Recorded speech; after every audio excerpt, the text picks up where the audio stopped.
Hello, everyone, and welcome to your first day of class. I'm Marketing Communications Manager and faculty member Daniel Sloan, and on behalf of Trident, I want to say thank you for taking the next step in your educational journey with us. New students often have a lot of questions, and we are here to help.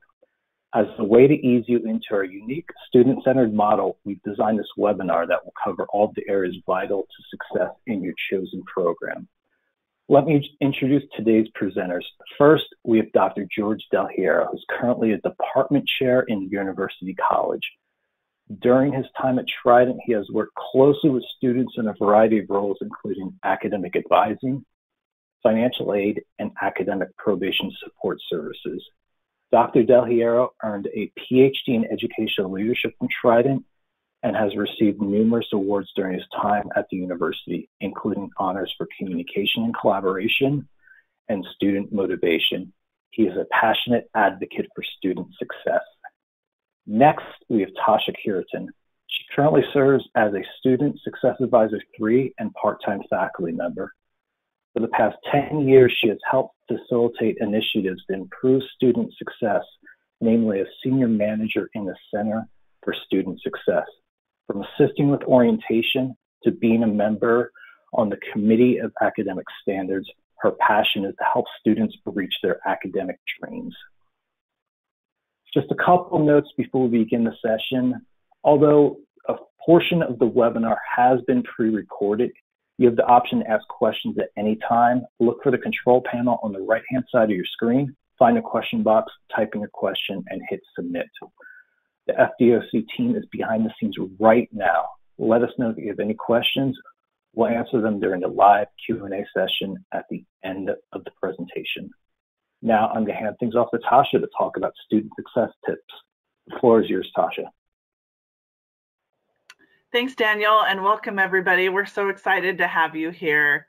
I love Trident University. I've been a student, I teach, and I wear many different hats, and I work with students very closely. So this is an exciting time for you to start on your educational path. Here's some things that we're going to go over today. We're going to talk about tips for success. I'm going to spend some time really digging in there. It can be a little nerve-wracking when you haven't done school for a while, or it's just a totally new environment. And so we want to make that transition as smooth and comfortable as possible for you. Dr. Del Hierro is going to talk about academic writing. That tends to be one of the main concerns with students when they're coming back to school is, how do I write? How do I get back in the mode of formatting my paper? And then we're going to talk about career and networking support. But I would ask everyone to stick around for what I think is one of my favorite parts of the webinar, which is the questions section. We always have great questions, and there's a great student success story at the end. So stay tuned. Now we're going to talk a little bit about just tips for success and moving into your classes for the first time. So whether you've been away for years, maybe this is your first class in college, or maybe you're just transitioning right into a different school, we want you to be confident. Everyone here has a different walk of life, and you all bring different perspectives. Whether you're a stay-at-home parent, maybe you're a veteran or advanced in your career, or maybe like one of my 89-year-old students who came back and got a master's degree, you're in another season of life and you're ready to move forward. So what I mean by that is, know that your perspective will enhance the conversation and your discussions in your class, and you are worthy to be here. So feel free to ask questions. Know that you're supported. We're going to talk about your support team. Get to know your professors and peers. As faculty members on here, we often see students a little nervous to reach out to us, and there's no need for that. We want you to feel connected as a university and between you and the student. You as the student, my apologies. We're going to talk a lot about time management and long-term academic planning, but most importantly, have fun. And this will help with your motivation. This is something, if you ever get stuck or just feel like things are difficult, that's when it's time and a trigger should go off that you need to reach out and connect with us. And we are here and we genuinely want to help. So let's start by talking about time management. And this is something very near and dear to my heart. As Danny Sloan said, I got my master's degree at Trident University. At the time, I was a manager. I had a very extremely premature baby. I was in the office a lot and managing life and work, and I wanted to get my master's degree. So I can relate to trying to balance it all. One of my rules was when I got home from work, I wasn't allowed to sit on the couch. And the reason I say that is because it is so easy, especially these days, to just sit down, watch some TV, or get on your phone and just kind of veg out. By staying off the couch, my rule was then I wasn't allowed to sit on the couch until I went and did my homework. So that kind of comes up to our first point, which is create a time management plan. This might be new for some of you, or some of you might live and die by your planner. And so if this is new for you, think about it this way. You're creating a plan to succeed. When I see students not creating a plan, sometimes I challenge them to do so, and usually they come back and are able to submit more on time. They're able to figure out when they want to go to school for themselves. No one here is telling you to go to school at what time, right? Usually you have a certain amount, whether if it's your CERT program, you have a week, or if it's your master's, associates, or bachelor's, you have 2 weeks to do your module. And so anytime within there, you need to set aside a few nights or maybe mornings, whenever you think best and you have time dedicated to make that your school time. So when your friends call and they miss you because they haven't seen you in a while, you've got schoolwork to do and you want to plan your life around that. Now, Trident is all about flexibility too. And so consider weekends, holidays, birthdays, vacations. We want you to have a life, but you're now fitting this new component into your schedule. And if you don't make time for it, there just won't be time for it. And so I love to see a student with a plan. If that's something you can do today, get out your planner. I use my planner here. I have a wall calendar that you can see here in the back, and I have a digital calendar. So I am all about scheduling your schoolwork. And in the beginning, you may want to go in every day for even 15 minutes just to get a sense of what do you need to accomplish the things and to kind of feel like you're in the rhythm of school. Because I always tell students, in your first few sessions, always take classes back to back so that you can get into a good rhythm. Because once you get out of that rhythm, sometimes it's hard to jump back in. So write down your due dates. The bachelor's and master's and associate's classes are usually due on Sunday nights. So I would always say try and do your first discussion the first week of the module and your peer responses the following week. If you have questions about this, we can talk more in the Q&A section as well. And make adjustments to your schedule, but I think the key is to just have a plan, right? Don't get discouraged when you fall behind. Again, as I mentioned before, that's kind of that trigger. If you're falling behind, you may think, oh, well, I don't want to give excuses, or this is just on me. Trust me, we understand what it's like to be adults and to have things come up. And so we can't help you if we don't know what's going on. And it's not to judge you. It's not to be upset with you. It's to say, hey, that's okay. Look, you still have time to do this, or maybe we can help you with this option. Again, there are options and exceptions if needed. And that's something that there are eligibility requirements, but we want to help you with. So let's talk a little bit about who you're going to be reaching out to in that support group. When you log into your student portal today on the homepage of mytlc.trident.edu, you will see 2 photos, and those are consider that kind of like your support team, right? There's going to be your student finance advisor, and there's going to be your student success advisor. Hey, maybe some of you guys have my face on there. You never know.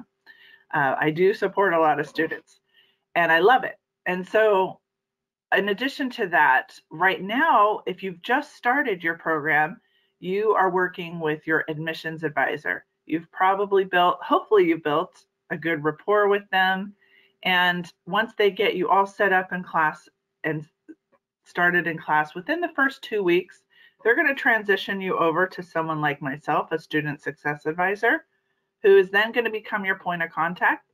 I'd always encourage you to save their phone number, note when they email you. I always try to only email my students when it's something important that I want them to know. And so just kind of start to get in the groove of checking your emails every day, or we text and we call. So, and then finally, the other piece to that puzzle is your instructor. Now that will change from session to session, but they don't know what they don't know, right? And so if you're not submitting work and they don't know what's going on with you, they're just assuming maybe they're not interested in class, or you just don't want to leave any room for assumption. So I would always say, even just email your teacher and give them an update about what's going on, or if you have any questions, or maybe there's something that you like about the class.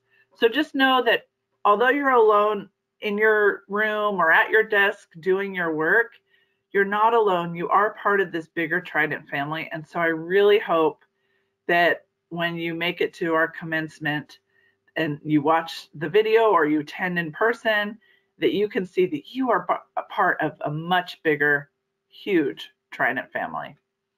All right, so now we're going to talk about some of our resources. You may be wondering, okay, what is there available for me that's going to help me transition and getting started in school?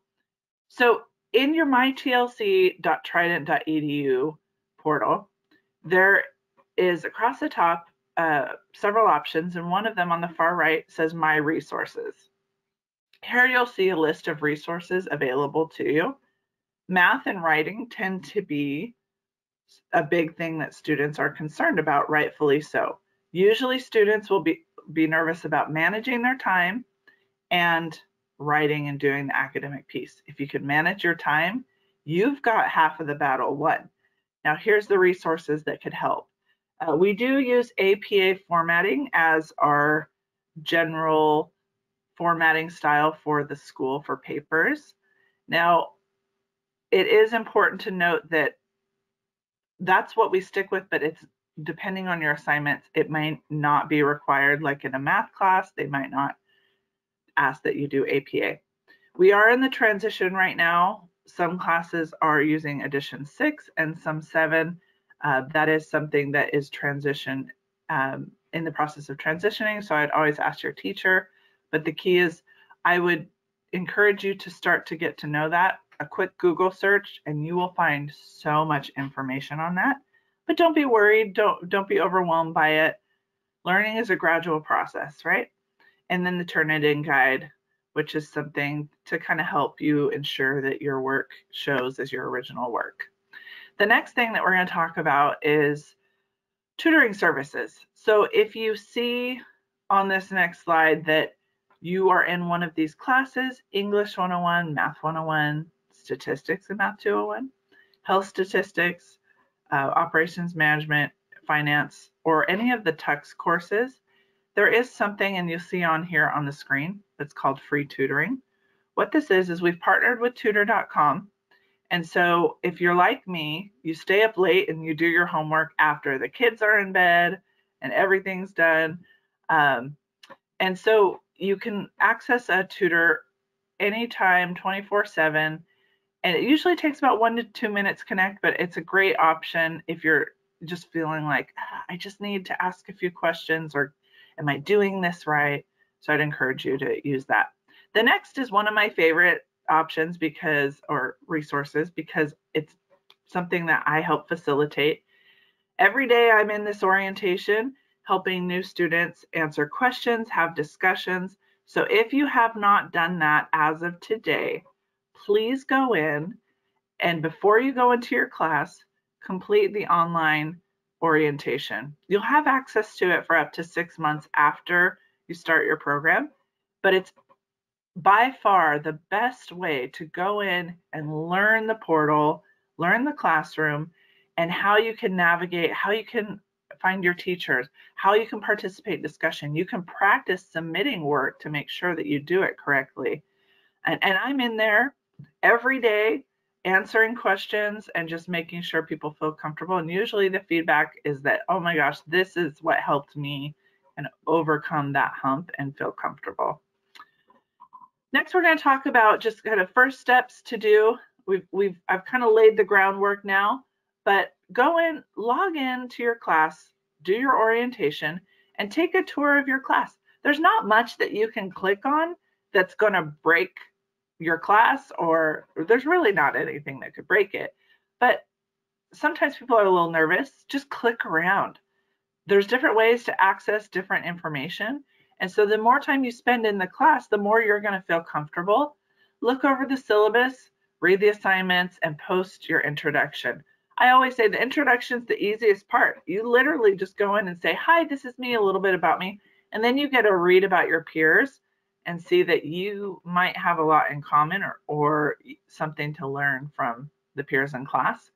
Ask questions and develop your time management plan. So that's kind of like the pre-gaming for the class, right? You want to make sure you've read the syllabus, you've read everything, but don't feel overwhelmed.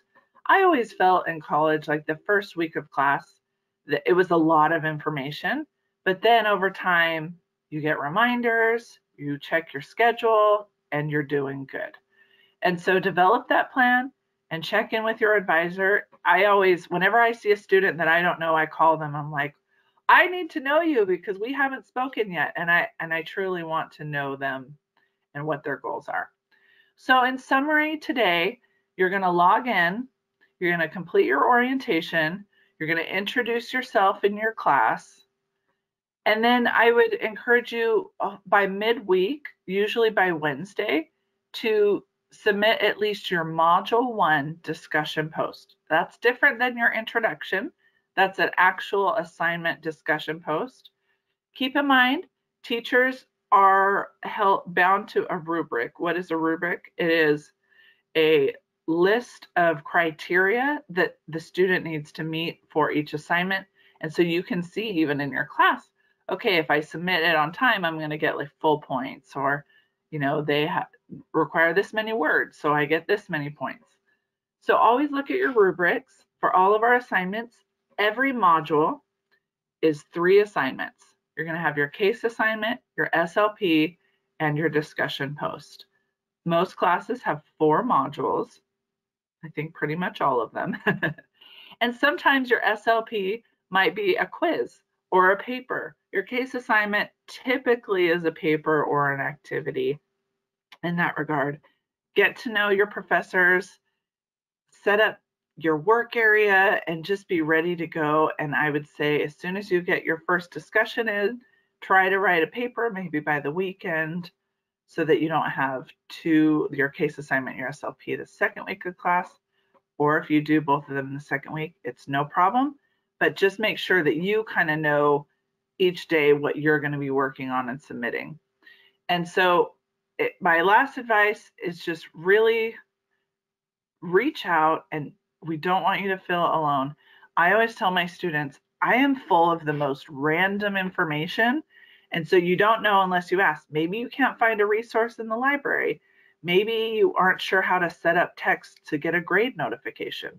We can help you with that. So that being said, I'm excited for you. Hopefully that this information was helpful. I'm going to turn the time over to Dr. Del Hierro, and he's going to discuss one of the topics that I think is really crucial, and get ready to take some good notes. We're going to talk about academic writing. Dr. Del Hierro, I turn the time over to you.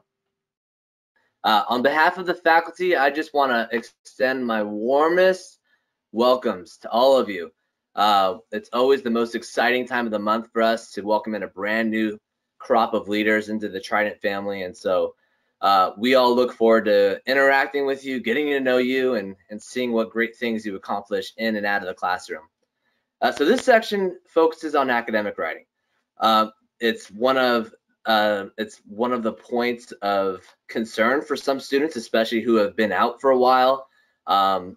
It causes some anxiety, and so the goal of these next couple slides are just to relieve some of that anxiety and give you some direction to build momentum. So Michael mentioned it, but these first couple of days, it's going to be really imperative for you to get the wheels going. And so I hope to provide a broad overview of what your faculty will expect of you with writing and to relieve some of that anxiety for you.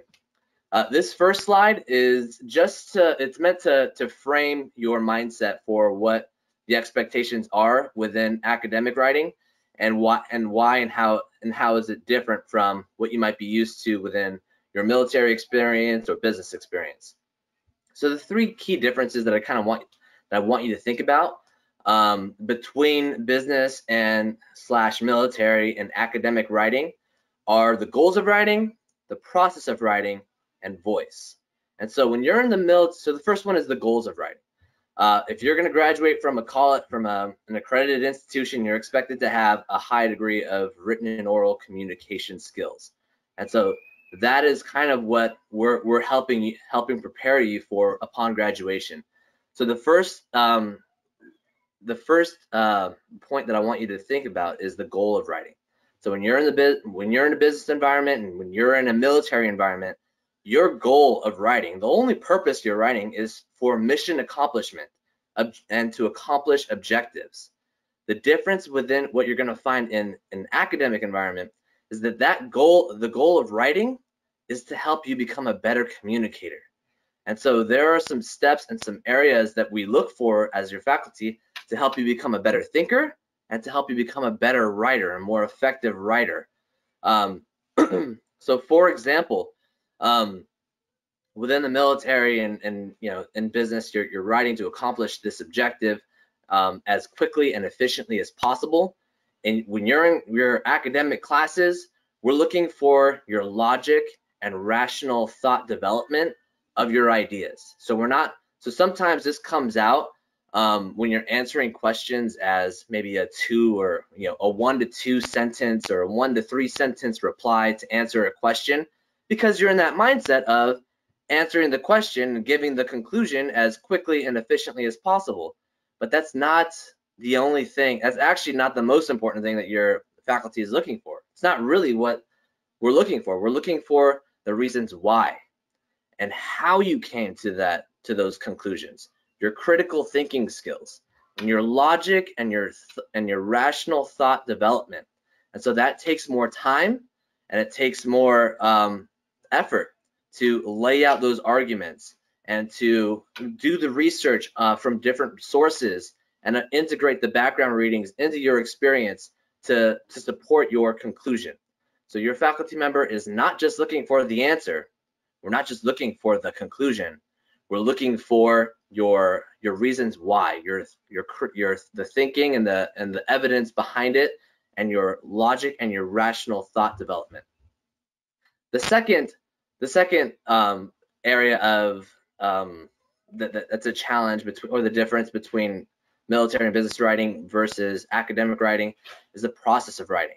So when you're in a business environment or you're in a military environment, your superior would give you a command or an objective to write up a memo or write this up or write that up, do a report. You pass it off to your superior edits it, adds a couple things, passes it off to their superior, and before a decision is made, there's 2 or 3 hands that have touched this document.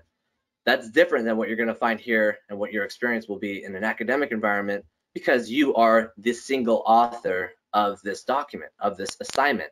So you have to go through the brainstorming. You have to go through the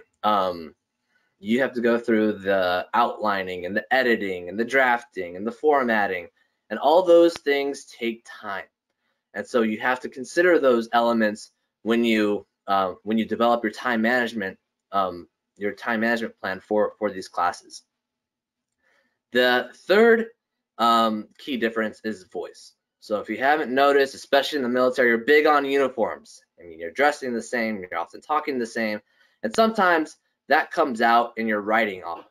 That comes out in your writing, and so that causes some issues because it raises some concerns for academic integrity issues. So we want you to be aware of that. Your instructor will be looking for your independent understanding of these concepts. And so we're looking for you to paraphrase different ideas from a variety of different readings and background sources. We're looking for you to summarize some of these ideas in your own words. So quotations are great, but your instructor will care more about your understanding of these concepts. And that is different than stripping out a quotation and sticking it in your paper. It's fundamentally different, and it takes a lot more critical thinking and a lot more time and effort to summarize these different ideas in your own words and put them in. But that is what your instructor is looking for. And if you consider these things, you will reap the benefits of this program upon graduation, and I promise you will become a more effective communicator and contributor to your organizations. The next slide is just meant to give you a general overview of academic writing structure. And so this is not an all-inclusive slide. These are just some tips that as an instructor, I see students kind of missing these points. And so as a writer that you may not have as much experience in an academic environment, or maybe you've been out for a while, I hope that this gives you some direction to get the wheels going and build up that momentum early on. And so there are more resources, more in-depth resources like the ones that Michael mentioned within the Writing Center, and our resources drop down. So please make use of that. But here I just want to frame your mind into what we're looking for in terms of structure and content. So there's basically going to be three main parts of your essay: the introduction, the body, and the conclusion. And so your introduction is kind of like any presentation you may give, like a PowerPoint presentation. You always have a first slide that tells your audience what you're going to be talking about and why it's important. And so that's your introduction paragraph. You're just going to be basically presenting an overview of what you're going to be talking about and why it's important. So I want you to think about this, because there's an important statement in your introduction that your instructors look for, and it's called a thesis statement. Essentially, this tells your reader what the purpose is of your essay. And so a great way for you to know what your instructor is looking for is to look at the module learning outcomes. So every module, you have 4 modules. Every module will have learning outcomes on the home page. So every module will have learning outcomes for every assignment on the home page. That is basically what your instructor is looking for, and that is what your instructor will be looking for or measuring your understanding of those concepts. And those are great statements to put into your introduction paragraph, and to help ground you when you're answering these questions. So in addition to the learning outcomes, your assignments will have like 3 or 4 questions that you have to answer. Use those learning outcomes as like the lenses to view those questions. So address the learning outcomes through answering the questions. So consider that with your thesis statement development, and definitely make use of those module learning outcomes, because they give you what your instructor is looking for on each assignment. From there, you got your body paragraphs. And so the best recommendations I could give you when you're first getting going in your writing is to break up those questions into sections and subsections using headers and subheaders. So just like on a PowerPoint presentation, you have headers that tell your reader or tell your audience what this slide is about. Same thing within your essay. Include a header, include subsections within that make it overtly obvious to your instructor that you are addressing this part of the assignment. This is the key term that you're going to be addressing. So not only does it provide some structure for you for your essay, but it also makes it very obvious for your instructor that you are hitting all those points within your assignment. And so again, going back to the content of your assignment, is your instructor looking for the conclusion? Yeah, sure, we're looking for your answer to the question, but again, we're looking for the reasons why. And so when you draft your paragraphs, I kind of want you to think about aiming for about 4 to 7 sentences. Trust me, nobody's going to be counting your sentences out, but I think it's a good guideline for you, because if you're going below that 4-sentence mark, then you're probably being a little bit too brief or concise, and you're not exploring the topics or discussing the topics in detail. So make sure you're going back and citing some evidence from your background readings. Again, we're looking for APA citations and some evidence, some objective research and evidence to support your conclusions. And if you're going above that 7-sentence mark, then you're probably rambling on too much, or you could make that into a more concise structure to better highlight your ideas, or you just need to break up that longer paragraph into some more paragraphs, into maybe 2 or 3 paragraphs. But you don't want to go on and on a page and a half of text, of block text. You really want to break that up into small sections and subsections, include those headers, and make it really easy for your instructor to pick out those main points. If you're struggling, again, I talked about the thesis statements above, but if you're struggling in terms of how to start a paragraph and what your instructor is looking for, I always mention these points right here. Define the key term, explain the application of the key term to the assignment, and then discuss why the concept is important to either the module learning outcome or just the class in general. Specifically, and with specific focus to the module learning outcome. So those 3 points, I think if you cover those, that should get you to that 4 to 7 mark. Include some evidence in there to support your ideas, and that's a great way of just getting started. This is not going to be the perfect way. I can promise you that your instructor will give you feedback, but it's really important for you to take that feedback and then just continue to build upon it.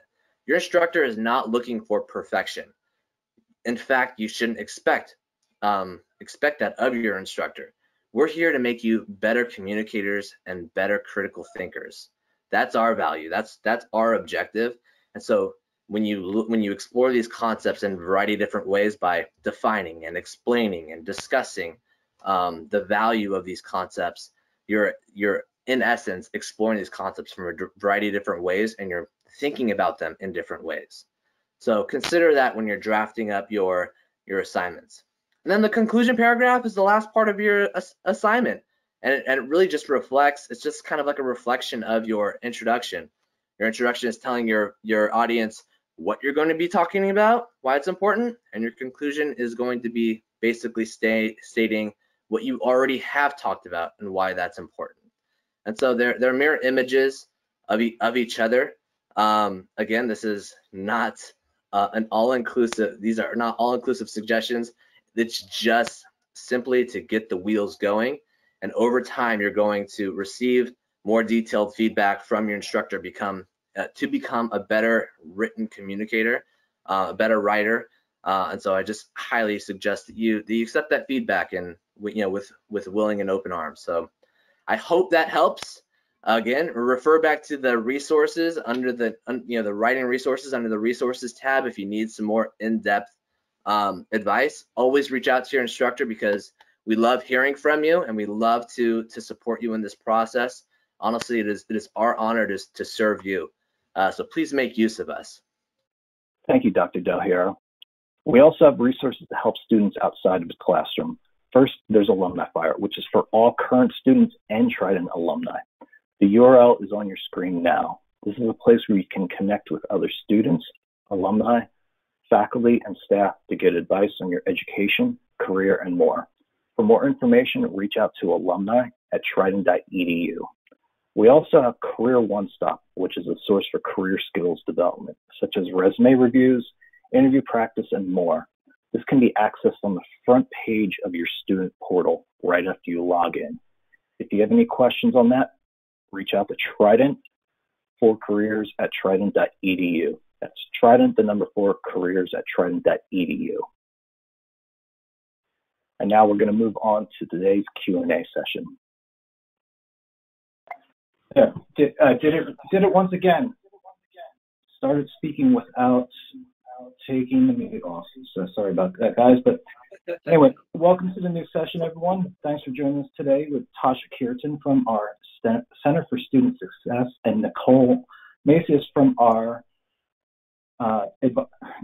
admissions department. I've been here for a decade. I should know this by now. Anyway, thanks for joining us. And Dr. Del Hierro will not be able to join us today because he is at, I think, a conference. But anyway, but his contact will be on the screen later. So if you have any questions that might come up for him from the writing section, just shoot him an email. So start out. First question we have, send this to you, Tasha, because I know that you have taught classes in the past.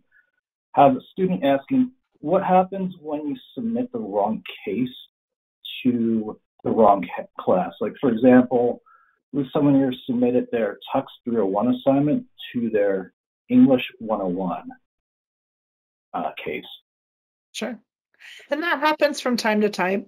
I think that the immediate thing that you should do is email both of your instructors and say, I'm in another class and I uploaded it to the wrong Dropbox. If you don't have the new assignment to upload in place of the one, so let's say you uploaded, forgive me if I get this wrong, if you uploaded a case assignment to English and it's your Tux one, you have the English one, upload it right away. Sometimes you don't.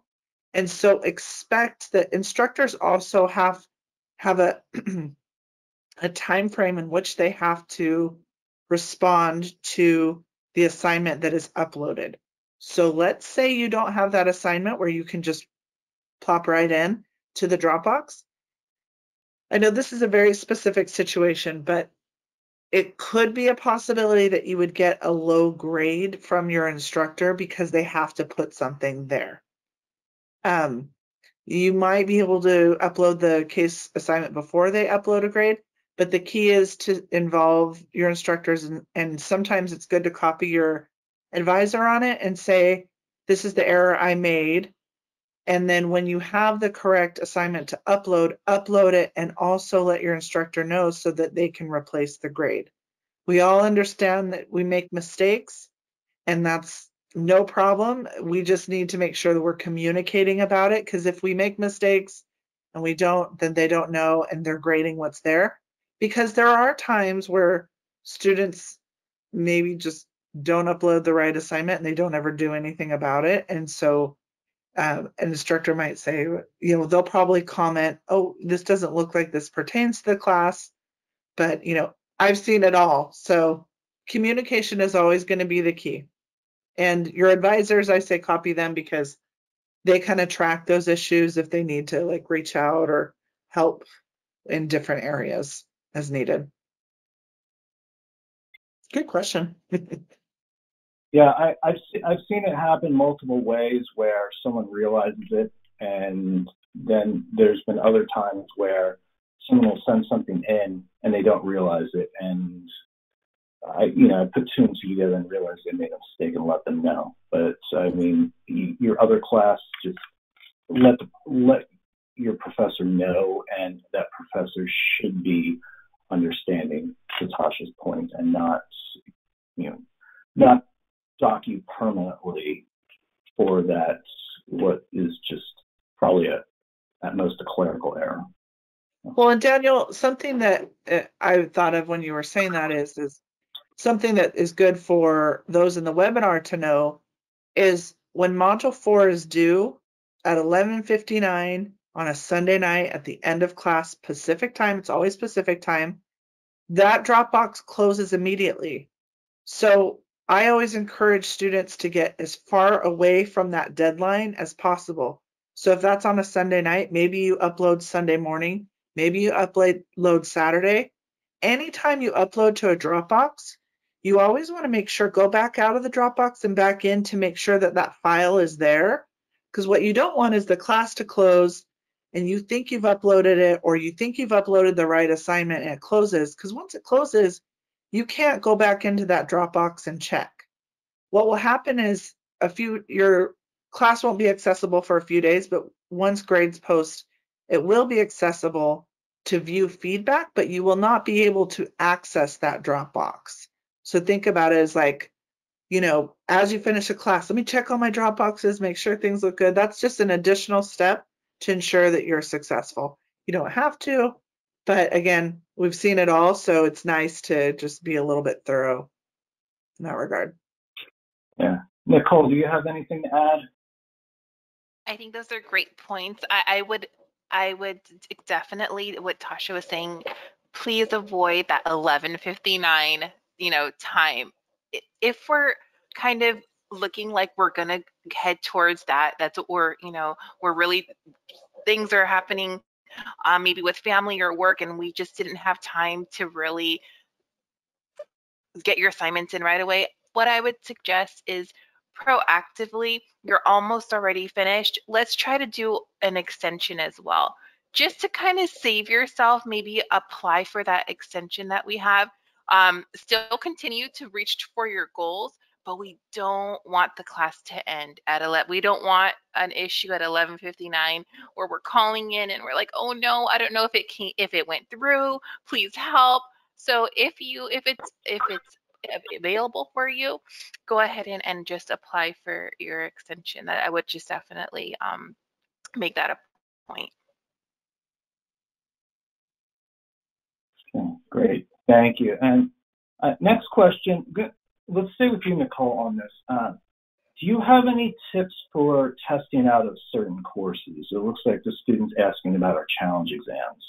And then so the next part of that question is, how long would you recommend studying for these tests? So that's a great question. So typically it's not going to be your first class, right? That you've already taken maybe one or two classes, or even just at least you started the program here at Trident. So typically when you do enroll, you're going to start your first class. We're going to get your transcripts in. We're going to get your degree plan completed. Once we have registrars complete your degree plan, then we know, okay, what classes do we have left on your degree plan to complete? And out of those, is there a challenge exam? Say, for instance, you need to take biology or you need to take psychology. Do we just try to offer that challenge exam? If so, we'll go ahead and sign up through your student success advisor. And then Tasha, actually, you can help me out with this of how long it takes maybe for you know, in studying maybe for that program. But I know that the class, I know that it is a credit or no non-credit, and I do know that students will be already enrolled in the university. Degree plan typically will become and just to give me some feedback, Tasha, can they take the class? Yeah, can they take the class while they're in their current course? Is that possible, or do they need to wait till they finish? Okay, wonderful. Sure. So what I would say, and I think that was a good introduction to challenge exams, for those on the webinar, if you're in a master's level course, please note that challenge exams are not available to you. It's for undergrad programs. And the idea is to test out of some of the general education. And so we don't say that there's a specific time frame, but we can provide you the study guide well in advance. Like Nicole said, as long as you're in the program, and let's say you start your first class, from day one, we can give you the study guide. They're all in one area, so you can look around and spend as much time. And once you say that you're ready, then we will add that option. You have 30 days to take it, but you have one attempt. And so maybe you're like, oh, okay, I'll be ready next week. You just tell us when you're ready and you can take it, as long as it's before you go into your capstone at the end. And the key is one attempt. You have to pass with at least a 60%. It is timed. There's 100 questions, and I believe it's in 90 minutes. So there is a little bit of that pressure, but you have access to the study guide even during the exam. But again, since it's timed and it's one attempt, you just want to make a concerted effort. So that's my way of saying, you tell us when you're ready and you invest however much time you feel until you understand the concepts. Yeah, and And we have 8, 9 challenge exams. Unfortunately, I can't run them all off the top of my head. Tasha may be able to, but I always defer to the list, but it's a great option. Yeah. And for anybody in a TUX course, you will have that question on one of your Module 2 TUX assignment. TUX, again, is for undergraduate students starting out. Module 2, you will be meeting with your advisor, and one of the questions on there is to discuss which challenge exams you'll take. So just keep an eye out for that as you meet with your advisor so that you can go over that in detail. Yeah, and as evidenced by the presentation that you saw earlier, we're big on communication here. And if you want, that icebreaker to start talking with your advisor, instead of asking them how they're doing or what's the weather today, just reach out and ask them to tell you more about challenge exams, and you can start off that way. So, Tasha, how many credits does Trident allow from CLEP, Dante's, DSST, test, etc.? Sure. And for those who are not familiar with those acronyms, we don't expect you to be, so don't on your first day. What that is those are college level credits from external proctored exams.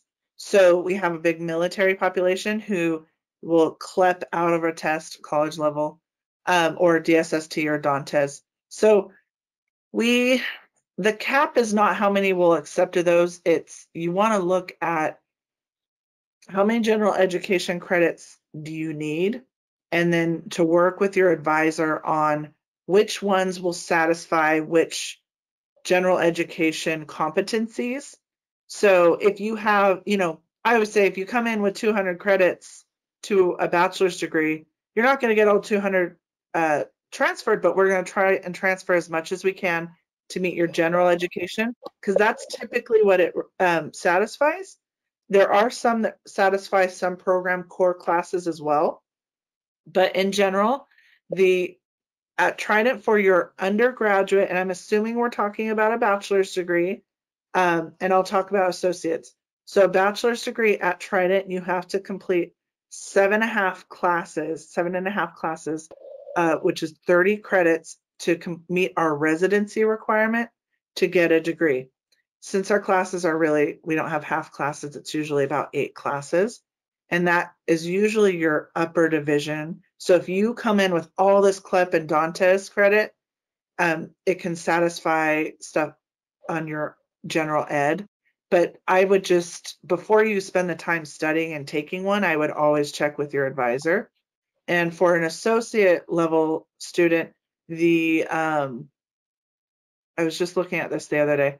I believe the residency requirement is 5 courses. Nicole, am I wrong on that for the associate? No, so it's about 4.5 as well. So 7.5 and 4.5. So you're typically averaging about 5 classes and 8 classes for the undergraduate as well.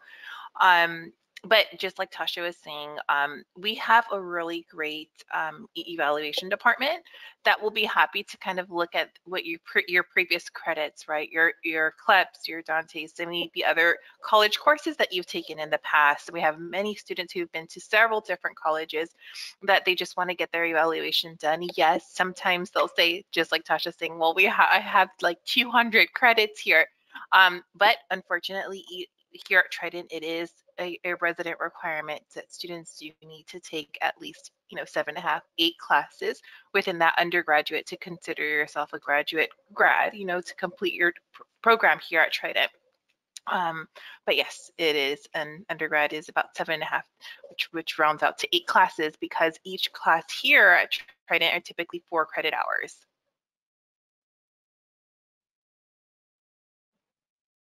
Okay, great, thank you. We have one more question, and then we'll close things out. And I'm gonna do things a little differently today, but I'm gonna explain after we answer this question. So, Nicole, we have a student who is not able to access access class right now, and they're being asked for a PIN. Are you familiar with this? And would you be able to, I guess, from high level, advise the student on what to do? I'm not quite sure what PIN he or she may be receiving. I would definitely do if you can access the class, and it could be different scenarios, but if it's because you currently don't have, is it more of a tech issue? We'll be happy to, if you want to call in, we can definitely assist you with that. If it's more like sometimes our military students we don't have internet connection where I'm at right now, maybe I'm, not available maybe for a week or so, please just let your advisor know, and always let your professor know. Again, I think we talked about communication. That's really big. We are definitely here to assist. Your professors would love to hear from you. So if you could just let your professor know, hey, I'm in this course, I'm excited to start, but I cannot get it. I can't get in for about a week. Please, allow me some time. They'll be happy to work with you. But if it's more of a tech issue, please call in so we can make sure that that's squared away as soon as possible. We want to make sure that you're able to see all of your course content. I'm not quite sure what the PIN is referring to, but if you can give us a call or your advisor a call just to make sure that you have everything available to you. And for everybody on here, you should not expect to get a PIN when you're logging into your class, so that would be out of the norm. I'm wondering if it's a computer science class or a math class, because they have different software built into that class. But in general, for anybody on here, if you are being asked for a PIN, that is something we want to help problem solve off the webinar for sure. Yeah, and the student who asked that, we have your direct contact information. We'll reach out to you after the webinar. Yes. So we can address this. So that's all the questions we have. If anything else comes in, we'll catalog those and get back to you. But I'm going to be a little sentimental today because I've worked at Trident for a very long time. This is my last webinar. And so one of my favorite things about working here has been just helping students. And so just so the other two people can be prepared for this bit of a curveball, I'll go first. I'm going to share 3 pieces of advice that you can take to set yourself up for success. And the C word, which probably got thrown around at least 50 times during the presentation, communicate. And not just when you need something. Keep in mind that you're an adult student, you have experience under your belt, and faculty members could very well be someone who becomes part of your network after you graduate. So build up those connections, especially if they are in a field that you are in or you want to be in. 2, do your best to work ahead and not do all your assignments at once and send them in, but do your best to beat that 11:59 Pacific deadline. And wait for feedback, because the feedback is important. Like Dr. Del Hierro said, is that you want to take steps. It's incrementalism, and you're going to get better. You might come in being a terrible writer, and that's fine as long as you are focused on improvement. And 3, like Tasha said during her presentation, is that set boundaries for yourself, because you're probably juggling a lot. Maybe you're in the military, you're going to be out in the field, you have a full-time job, you have kids, whatever. Set boundaries. Don't allow yourself to watch TV before you do your homework, and do a little bit at a time. Do not cram, because as a professor, I can tell when students cram, and it's never good. So, Tasha? Sure. And I gave a lot of tips on here, and Daniel, thank you. You've led the way with our webinars at Trident, so thank you for everything you've done. My thoughts are, there's 2 things. Is sometimes we come into something and it gets a little bit hard and we hit the first speed bump and we lose motivation. And I would just say, give yourself the grace in the first 2 sessions to just maybe it's a little rocky, maybe it's a perfectly smooth start, but whenever you feel those tension points, to reach out. Maybe there's something that we know that could be a workaround as an advisor or staff that could help make your burden easier. And I advise students at all levels, and even the best students sometimes are trying to figure out how to balance life and school, and it doesn't always start perfectly, but allow yourself the time to work through some of those challenges. Because if you do, I see students who will come back after years and be like, I should have finished this earlier, I should have worked through. And the first sign of a road bump, and I'm not saying that, this is going to be like this rough ride, but that they, kind of just are like, and they don't work through it. And so challenge yourself to work through it and to give yourself grace. And then the second advice I would just say is click around, read everything on the websites. Like, you can't mess things up. And the more you read, the more you empower yourself to be like, oh, that's where that is. Oh, I didn't know that existed.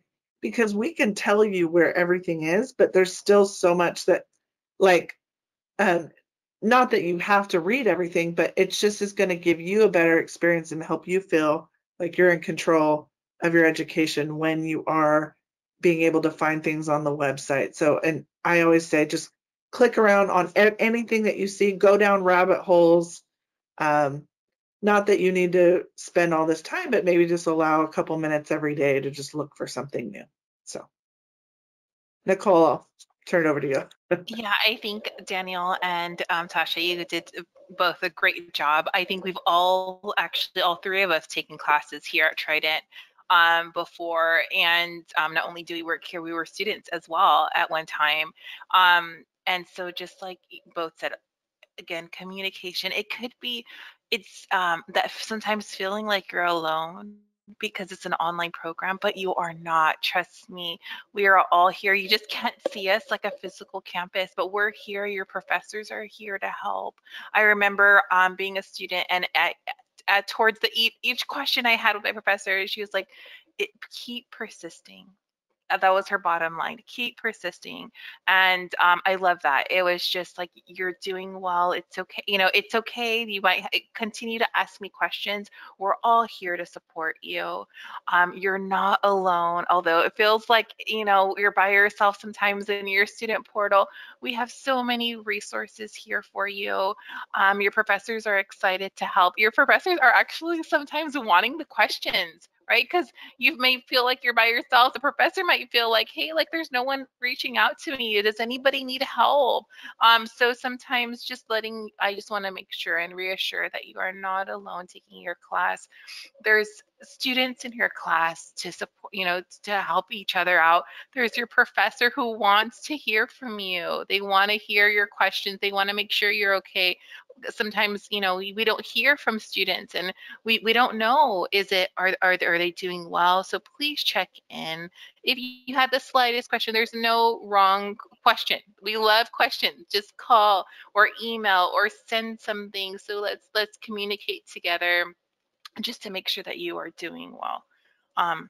But other than that, I think, and again, Daniel, thank you so much for all the previous webinars, everything that you do.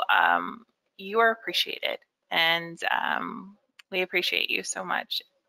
Yeah, thanks. And students, these two examples of the type of staff, faculty you'll encounter at Trident. So if you have questions, I guess the only dumb one is the one not asked. But good luck this session. See you on graduation day. Thanks a lot, Tasha, Nicole, and everyone else. Goodbye.